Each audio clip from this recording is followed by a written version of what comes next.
कि देश में परम पूज्य बाबा साहब डॉक्टर भीमराव अम्बेडकर की मूवमेंट को आगे बढ़ाने वाली तथा दलितों एवं अन्य उपेक्षित वर्गों की बहुजन हिताय व बहुजन सुखाय के सिद्धांतों पर चलने वाली यहाँ एकमात्र अम्बेडकरवादी पार्टी केवल बीएसपी है। और जब से इस पार्टी के सांसद व विधायक आदि बने हैं तथा यूपी जैसे विशाल राज्य में भी ये पार्टी कई बार सत्ता में आई है, तो तब से केंद्र व राज्यों की भी सत्ताधारी और विपक्ष की भी अंबेडकर विरोधी जातिवादी पार्टियां किस्म किस्म के साम दाम दंड भेद आदि अनेकों हथकंडे इस्तेमाल करके बीएसपी को कमज़ोर करने में लगे हैं। और इस मामले में सत्ता व विपक्ष में बैठी जातिवादी पार्टियों ने पर्दे के पीछे से विशेषकर दलित एवं अन्य उपेक्षित वर्गों में से कुछ अवसरवादी व स्वार्थी किस्म के लोगों को मैनेज करके तथा उनके जरिए अभी तक जो भी अनेकों संगठन व पार्टियां आदि बनवाई हैं, तो उन्हें फिर ये पार्टियां अपने फायदे के हिसाब से सक्रिय करके व विशेषकर बीएसपी के मजबूत रहे राज्यों में और उसमें भी उत्तर प्रदेश में किस्म किस्म के हथकंडे इस्तेमाल करके यहाँ दलितों एवं अन्य उपेक्षित वर्गों के लोगों को गुमराह करके उनके वोटों को बांटने में लगी है ताकि बीएसपी आगे बढ़ने से रुक जाए। ऐसे में दलित एवं अन्य उपेक्षित वर्गों में से बने इस किस्म के पार्टी विरोधी संगठनों एवं पार्टियों से इन वर्गों के लोगों को जरूर सावधान रहना है, अर्थात इन्हें ऐसे सभी स्वार्थी एवं अवसरवादी पार्टियों व संगठनों से सदैव दूरी बनाकर रखना है, क्योंकि इस किस्म के संगठनों व पार्टियों से बाबा साहब डॉक्टर भीमराव अम्बेडकर एवं बीएसपी के जन्मदाता व संस्थापक मान्यवर श्री कांशीराम जी की बहुजन हिताय व बहुजन सुखाय की मूवमेंट से कुछ भी लेना देना नहीं है, जबकि वास्तव में इनकी मूवमेंट को आगे बढ़ाने के लिए बीएसपी पूरे जी जान से लगी हुई है, जिसे आगे बढ़ते एवं मजबूत होते हुए देखकर अब पूरे देश में व खासकर यूपी में यहाँ सत्ता एवं विपक्ष की सभी जातिवादी पार्टियां बहुत ज़्यादा दुखी व चिंतित भी हैं। और अब पिछले कुछ समय से जब से बीएसपी फिर से मजबूत होनी शुरू हुई है, तो तब से अब यह सभी विरोधी पार्टियां विशेषकर दलित वर्ग से जुड़े अवसरवादी व स्वार्थी किस्म के संगठनों व पार्टियों आदि को विभिन्न स्तर पर इस्तेमाल करके तथा उनके जरिए आए दिन किस्म किस्म के कार्यक्रम आदि करवा के यहाँ दलितों एवं अन्य उपेक्षित वर्गों के लोगों को गुमराह करने में लगी है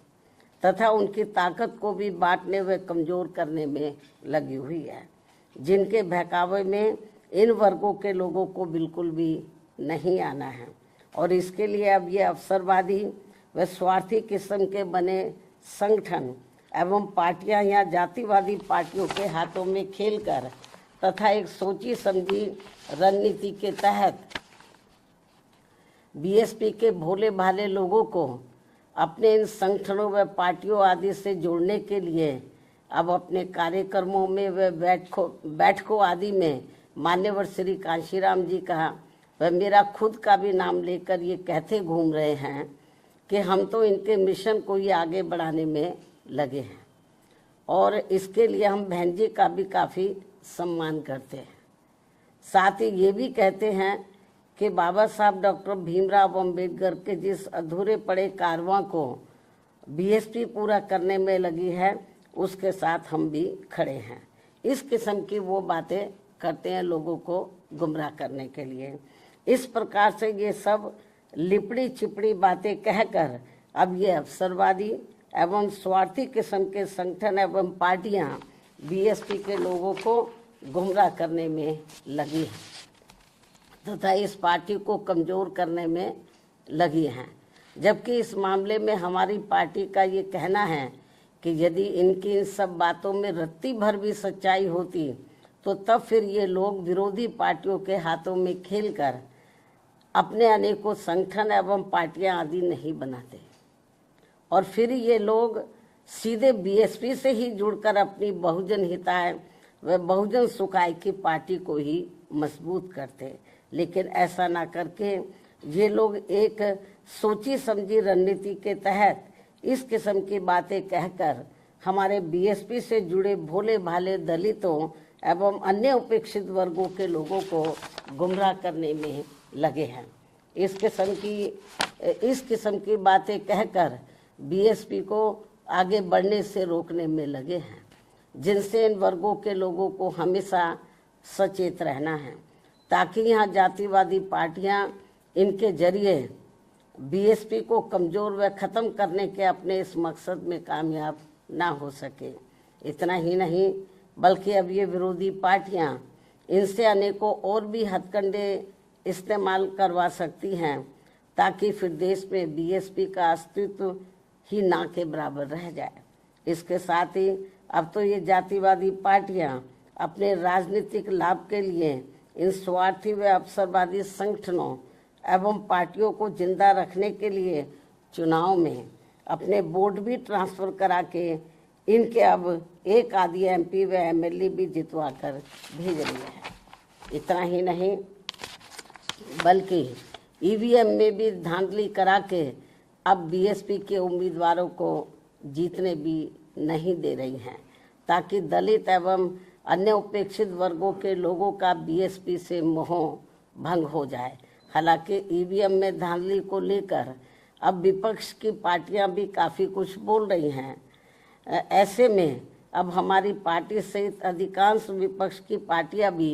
यही चाहती हैं कि देश में सभी छोटे बड़े चुनाव पूर्व की तरह ही बैलेट पेपर के जरिए होने चाहिए, जो वर्तमान सरकार के रहते तो संभव नहीं हो सकता। लेकिन उम्मीद है कि सत्ता परिवर्तन होने के बाद ये सब संभव हो जाए। इसलिए ऐसी संभावना के चलते अभी अपनी पार्टी के लोगों को भी कतई निराश नहीं होना है, बल्कि इनको अपनी पार्टी को हर स्तर पर मजबूत बनाते रहना बहुत ज़रूरी है, क्योंकि देश में वर्तमान में चल रहे राजनीतिक हालातों में ये ईवीएम वाला सिस्टम कभी भी बदल सकता है और फिर यहाँ बैलेट पेपर से ही देश में हर चुनाव होंगे और ऐसा हो जाने पर फिर बीएसपी के भी अच्छे दिन पुनः वापस लौट आएंगे। इस उम्मीद के साथ ही पार्टी के लोगों को यहाँ जातिवादी पार्टियों के इशारों पर बने ऐसे सभी अवसरवादी एवं स्वार्थी किस्म के संगठनों एवं पार्टियों आदि के हथकंडों से सावधानी बरतते रहना बहुत ज़रूरी है। इसके साथ ही पार्टी के लोगों को अपनी एकमात्र हितैषी पार्टी बीएसपी के जनाधार को बढ़ाने की तरफ भी इन्हें विशेष ध्यान देना है, ताकि फिर अपनी ये पार्टी खासकर यूपी में पुनः पूर्ण बहुमत के आधार पर सत्ता में आसीन हो सके, जो ये सर्वजन के हित में होना यहाँ बहुत ज़रूरी है। इसलिए कांग्रेस, बीजेपी व सपा आदि इन पार्टियों के सहारे व इशारे पर चलकर दलित एवं अन्य उपेक्षित वर्गों की एकता व इनकी एकमात्र हितैषी एवं अम्बेडकरवादी पार्टी बीएसपी को कमज़ोर करने वाले ऐसे सभी अवसरवादी व स्वार्थी संगठनों एवं पार्टियों के नेता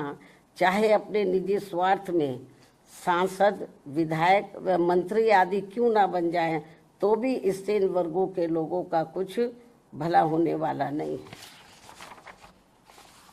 इसके अलावा यहाँ मैं ये भी कहना चाहूँगी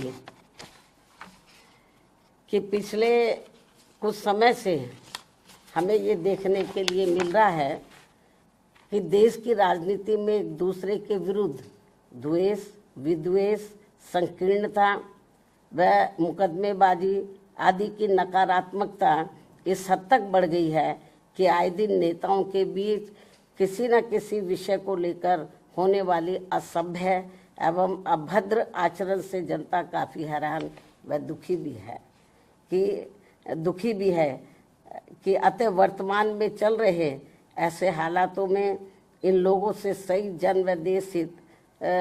भला फिर कैसे संभव हो सकता है, जबकि वास्तव में देश में ऐसा फैला विषैला माहौल सीधे तौर पर यहाँ के विकास व आत्मनिर्भरता के प्रयास को बाधित कर रहा है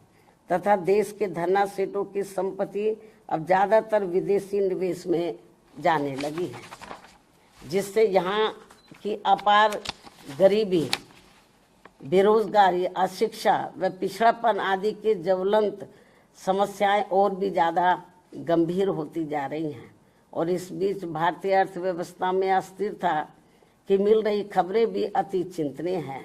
देश के जीडीपी ग्रोथ में गरीब बहुजनों की उचित भागीदारी न होना अर्थात देश के विकास में सर्व समाज का हित निहित नहीं होना, ये वास्तविक कारण है जो सबके विकास को अपेक्षित संतोष नहीं दे पा रहा है। इसलिए सबका विकास होना जरूरी है। साथ ही देश के गरीबी एवं बेरोजगारी मुक्त बहुअपेक्षित विकास यानी कि सुखी संपन्न लोगों के विकसित भारत के निर्माण में केंद्र की बहुजन हितैषी नीतियों के साथ साथ राज्यों के गुड गवर्नेंस की भी भरपूर भूमिका न होना ये भी सोचने की बात है, जबकि यूपी जैसे बड़े राज्यों को भी सबके विकास का दायित्व निभाना अत्यंत आवश्यक है। इतना ही नहीं बल्कि वर्षों से अपने देश की सीमाएं भी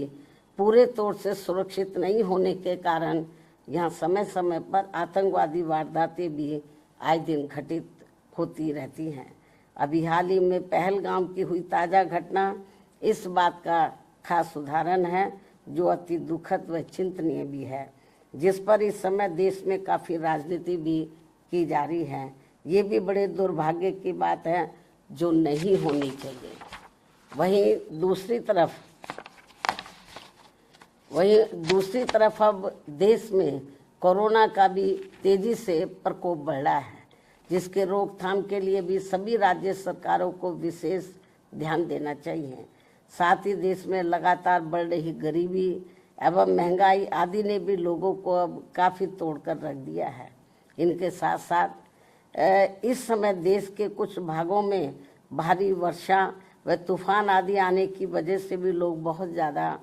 मुश्किल में हैं। इन सब मामलों में भी केंद्र व राज्य सरकारों को जरूर ध्यान देना चाहिए। साथ ही सरकारें कार्यक्रमों के प्रति गंभीर व संवेदनशील न होने के कारण आए दिन मची भगदड़ में हो रही मौतें भी अति चिंता की बात है। इस ओर भी